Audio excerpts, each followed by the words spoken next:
Hello students, this is the chapter number 7 and we are reading the functions of the groundwater. Groundwater is also a means of balancing the surface. Several landforms are created through their erosion and transportation, etc. Groundwater does its work especially in limestone areas and it is called karst topography. Limestone is a kind of rock which dilutes in rainwater easily because it includes carbon dioxide. Rainwater passing through these rocks entering into ground flows and it does erosion. The erosion work of groundwater can be classified into two parts, landscape on the surface and underground landscape. जो ground water होता है वो भी surface balancing का एक बहुत बड़ा reason है. इसके इरोजन ट्रांसपोर्टेशन से बहुत सारे लैंड फॉर्म्स क्रिएट होते हैं और ये लैंड फॉर्म ज़्यादातर जो होते हैं वो लाइम स्टोन एरियाज़ में होते हैं और इसलिए लाइम स्टोन से जो लैंड फॉर्म क्रिएट होती है उसे कास्ट टोपोग्राफी कहा जाता है. लैंड वाटर होता है वो इन रॉक्स से एंटर हो जाता है ग्राउंड में और फ्लो करने लगता है और ये इरोजन का कारण बनता है. तो इरोजन को टू टाइप से क्लासिफाई किया, टू पार्ट्स में क्लासिफाई किया जा सकता है, landscape on the surface and दूसरा underground landscape. So students, you have to read this chapter very deeply and if you have any doubt then you can ask me in the doubt class. In the Bastar area also has caves with limestone landforms. हमारा जो Bastar area है वहाँ पर limestone से बनी हुई landforms पाई जाती हैं.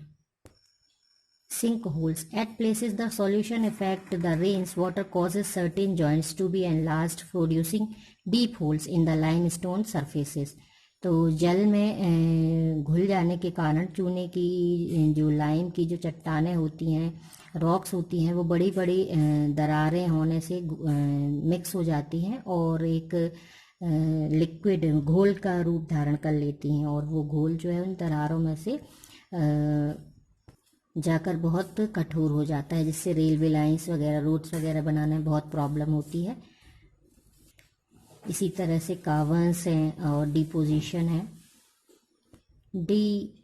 डिपोजिशन के कारण स्टेलेक्टाइट्स एंड स्टेलेग्माइट्स ये दो तरह की लैंड फॉर्म्स क्रिएट होती हैं. You can see this picture, stalactites and stalagmite. ये पिक्चर आप देख रहे हैं लाइन के कारण ये स्टेलेक्टाइट्स एंड स्टेलेग्माइट्स ये दो तरह की रॉक्स ये कठोर हो जाता है चूना वहाँ पर जा कर के और इस तरह की रॉक्स को बनाता है. Functions of the wind. Wind is more active in the desert areas as the agent of balancing the level of surface. In these areas, favorable conditions are available for the wind. The open rocks become hot in the day and in the night.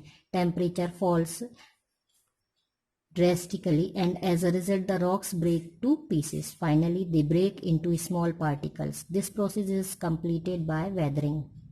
Wind जो होती है वो desert area में बहुत ज़्यादा सक्रिय होती है और ये लैंड सरफेस को बैलेंस करने में बहुत हेल्प करती है और ये जो है जो डेजर्ट एरियाज़ होते हैं वहाँ पर इनको फेवरेबल कंडीशन मिलती है इसलिए वो वहाँ पर बहुत तेज़ी से अपनी जो प्रोसेस है लैंड फॉर्म करने की, लेवल को सरफेस को लेवल करने की, वो वहाँ पर बहुत अच्छे से कर पाती है. Erosion. The velocity of wind in desert remain high and it brings pebbles and sand particles with it. The work of erosion is done in the form of transportation, collision and friction. Transportation, the process of blowing away rock particles, friction, disintegration of the particles by friction while blowing by wind, collision, wind with sand particles rubs the rock. Desert areas में जो होती है जो wind बहुत तेज़ी से बहती हैं और अपने साथ में पेबल्स और सैंड पार्टिकल्स लेकर के चलती हैं और ये जो है यह फिर वही प्रोसेस होती है कि यह जो है पार्टिकल जो होते हैं अपने साथ इरोजन का काम करते चलते हैं. ट्रांसपोर्टेशन में क्या होता है कि जब कोई भी रॉक है ना, जब वो बहुत सारे पार्टिकल्स को उड़ा कर ले जाएगी तो उसे ट्रांसपोर्टेशन कहेंगे एक प्लेस से दूसरे प्लेस में. फिर फ्रिक्शन, तो आपस में जब वो टकराएंगे, disintegration of the particles by friction while blowing by wind, हवा के कारण जब आपस में वो पार्टिकल्स टकराएंगे तो उनमें फ्रिक्शन होगा। एंड देन कोलिजन के कारण जो विंड होती है उसके तेजी से बहने के कारण जो पार्टिकल्स होते हैं वो चट्टानें जो होंगी आपस में रगड़ जाएंगी और उससे वो घिस भी जाती हैं, तो रब हो जाती हैं। तो ये जो प्रोसेस होती है वो कोलिजन होती है। Wind erosion are affected by the speed of the wind, size, quantity, height of the particles, structure, shape of the rock, and the climate. These are the particles. These are the conditions which affect the erosion.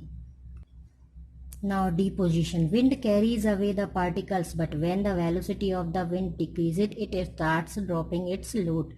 Wind जो होती है अपने साथ बहुत सारे particles को लेकर के उड़ती है, बहुत वेग से उड़ती है, लेकिन जैसे ही उसकी स्पीड कम होती है वो इन पार्टिकल्स को ड्रॉप करने लगती है, छोड़ने लगती है, और जहाँ पर वो इकट्ठे होते जाते हैं तो वो सैंड ड्यून्स बनाते हैं। जैसे ये आप देख रहे हैं इस पिक्चर में 27 में कि एक ही डायरेक्शन से जब विंड बहेगी तो वो सैंड ड्यून्स बनाती है।